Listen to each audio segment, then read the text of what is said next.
Good day mga katart! We're back here in P Donuts!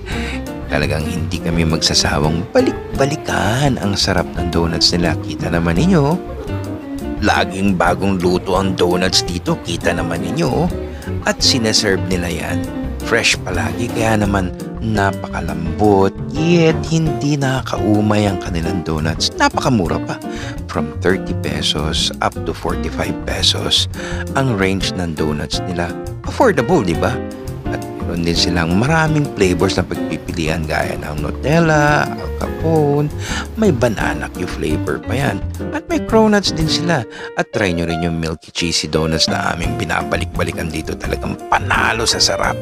Ano pang hinihintay nyo mga katart? May coffee din sila para partner nyo sa donuts nila. Kaya kami ng tart ko, nag-i-enjoy magbalik dito. Ano pang hinihintay nyo mga katart? Tara na!